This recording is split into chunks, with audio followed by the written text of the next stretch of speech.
Now, in a significant escalation in tensions in West Asia, US has launched a series of strikes on Yemen, killing at least 31 people in capital Sana'a. And this is after US President Trump announced an attack against the Houthis.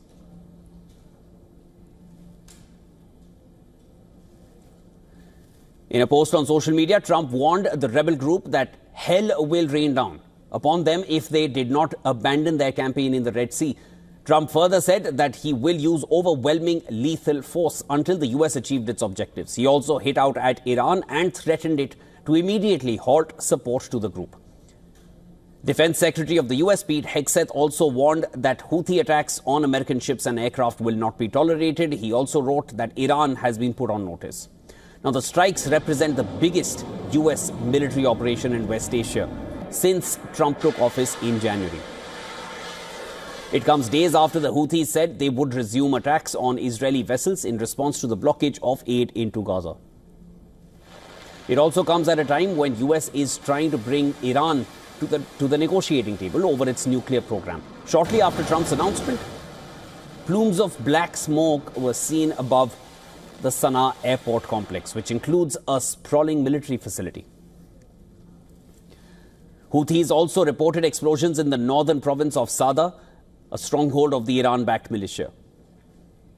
Houthi media office reported US strikes on a residential neighborhood in Sana'a's northern district of Shoaib. Strikes were also reported in Jarrah, which is home to Houthi-held military facilities and its political bureau. Also southwestern Thamar and the district of Abs. In a statement, the Houthis' political bureau described the attack as a war crime and threatened that it will not go unanswered.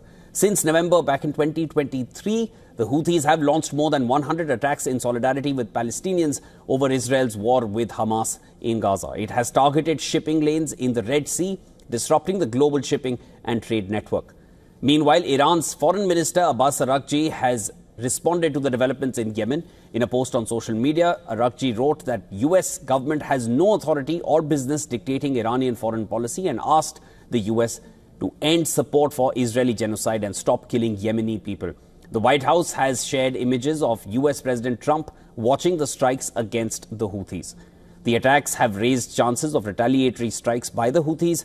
The US has several military bases in this region, from Al-Tanf base in Syria, the US 5th Fleet in Bahrain, to the Al Udeid and Al Thafra air base in Qatar and UAE, which are among those which could witness potential retaliation now.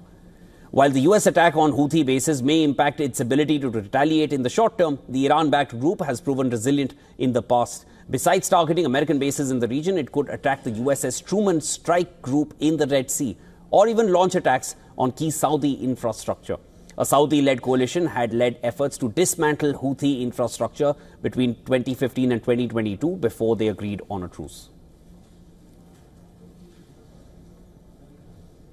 And there was more to discuss on this. We were earlier joined by Adrian Calamel from New York. He's a fellow at Arabian Peninsula Institute, terrorism and Middle Eastern scholar. Here's what he had to say.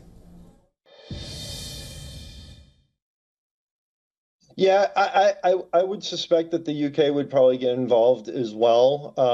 I think Israel may sit this one out and give them, there'll be intelligence cooperation and sharing as to what they've seen over the last year. And the American ships have been parked there as well. But we could see also, we don't know what the relationship will all of a sudden become with. We see a clear triangulation happening between the United States, Saudi Arabia, and Russia in the region. And the Saudi Arabia is no friend of the Houthis. They're kind of forced into a ceasefire by the Islamic Republic of Iran at the beginning of probably about 2018. So look for the UAE as well as the Kingdom of Saudi Arabia to possibly start mobilizing there if this is a new front.